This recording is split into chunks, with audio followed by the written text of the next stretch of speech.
Olá, eu sou Marcos Frank e hoje eu entrevistei Antti Wirman e Janne Wirman, os irmãos responsáveis pelo grande sucesso da banda Warmen, que no início era apenas um projeto do Janne Wirman, quando ele era tecladista do Children of Bodom. Hoje a banda é bem mais evoluída e que conta agora com Petri Lindroos nos vocais e, claro, o Seppo Tarvainen na bateria. A banda tem um novo álbum à vista que será lançado agora em agosto, chamado Band of Brothers. A gente trocou uma ideia com os irmãos que foram muito simpáticos e falando um pouco mais dessa nova fase da banda, que agora deixou de ser um projeto solo de Janne Wirman e agora virou um projeto colaborativo, uma banda de verdade, como eles falam em sua própria entrevista. Fica agora com vocês a entrevista feita especialmente para o Headbangers News. Até mais.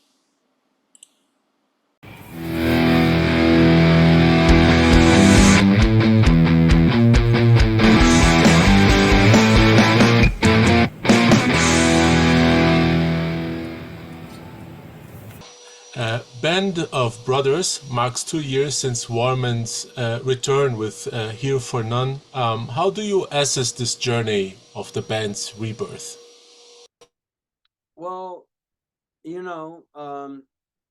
found a lineup just before recording the previous album, and then we went on tour, kind of played a lot of shows in Finland, and realized that the lineup works. And now that we've started writing new music, it was easier because we knew who's going to play the drums, we knew who's going to sing.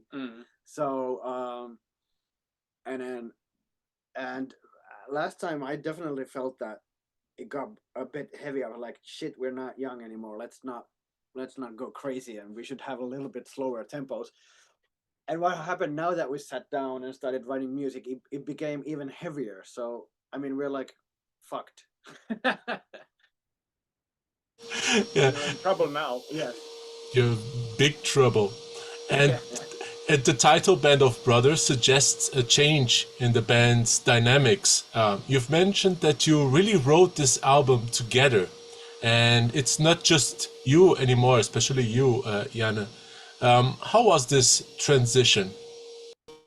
Well, I think it was written the same way than the previous album, that me, Janne, and Yuri are kind of the main composers here. But then also Petri and Seppo, our drummer, had some ideas and riffs, and then we just put them all together. And Yeah, we tried it, arranging those ideas so that everyone could put their ideas in, and we tried that, and it worked, and it's something maybe in the future we're gonna do even more. But yeah, we felt that now that we have a constant lineup and it seems to work, and these guys also had ideas about the music, we kind of let them share their ideas, and we arranged them together. Awesome. And as keyboardist and founder, was it difficult to share creative control? What's the current composition dynamic in Warman, especially when you're working with your brother? Right. None at all, because the band's idea and style has changed so much. It's not kind of my solo project anymore at all.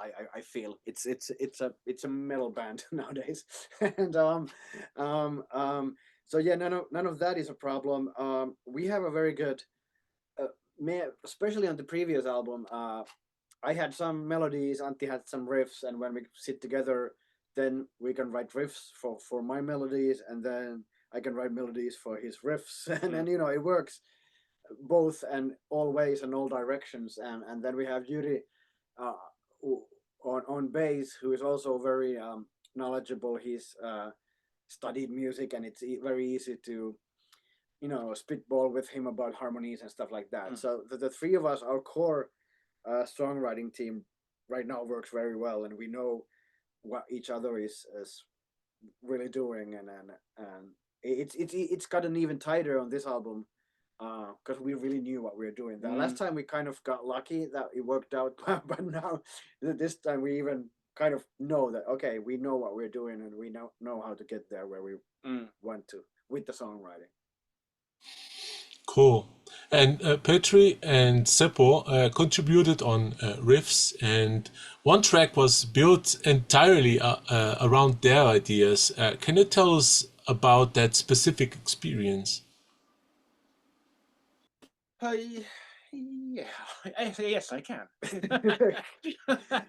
Well, they both had different kind of riffs, a bunch of, or maybe even a full-length song. Yeah. And then we took out those riffs that we felt like that these Make sense. Yeah, this makes sense and fits to Warman style, and then we combined everything from what we had from Pete and Seppo. It was a very old school way, kind of fun. I haven't done that in years, so that they would send demo tapes of their ideas and riffs, and then we would listen to them. Oh, this works, this doesn't work, this works, this does not work. Yeah. And then we put them together, and I think at one point we had even 2 songs, but then we were in the end we combined everything. I don't know. It was a process. But and then we maybe added something from our side. Yeah. But it was a fun process. I haven't done that kind of arranging in a long time. And you also claim that some parts are the heaviest you've ever done, quote, but chorus remain catchy. How do you balance this duality? Yeah, I mean, I think what you just mentioned there was some of our strategy that I realized early on that the riffs are getting really heavy and brutal, and then we needed to keep some of the melodic sense, which I liked on the previous album, that there was still pretty melodic choruses. So we decided to take that so that almost all the choruses would have more like a melodic element to keep it together somehow. That was one of the strategies, I think, in songwriting, that the choruses would not be the most brutal element, so that the riffing happens elsewhere, and then the chorus somehow brings it all together. Yeah, and the lyrics are inspired by quote, frustration over the state of the world, and also by movies and true crime. How do you balance social criticism with entertainment? Oh, that's a smart question.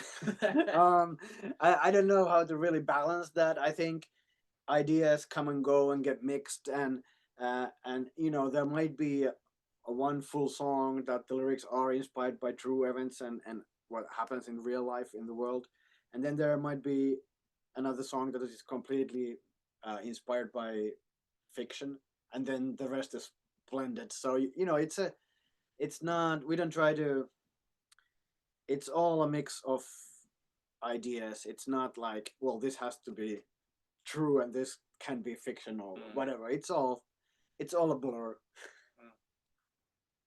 Cool. And the title track, Band of Brothers, was the first song ever written for this album.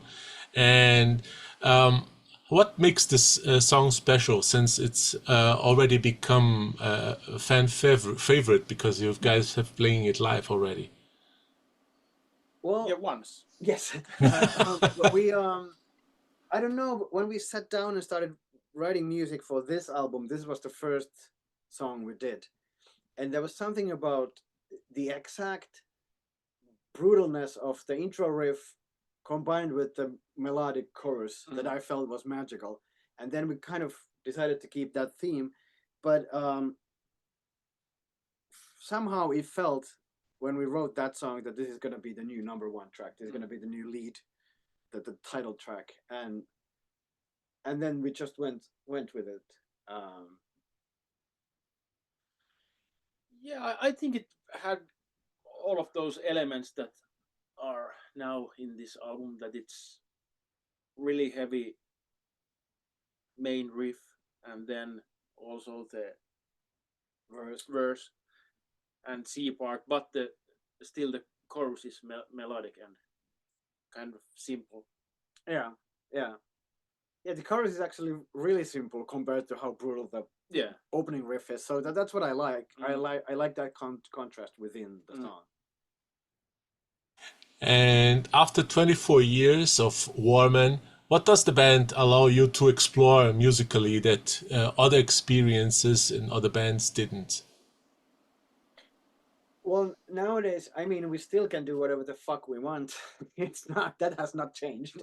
But now with the real constant lineup, we of course feel like creating music that sounds like a real band and not like a side project. So I don't feel restricted in any way, but we are creating exactly the type of music that we would want to create right now and what we want to play. And you know, like I said, it was a kind of an experiment with the previous album, but then we had so much fun when we went on the road and started playing this live, and how tight the lineup became. So you know, we're doing exactly what we feel like doing, and there's no restrictions, but at the same time we want to keep it not sounding like a side project anymore. Cool.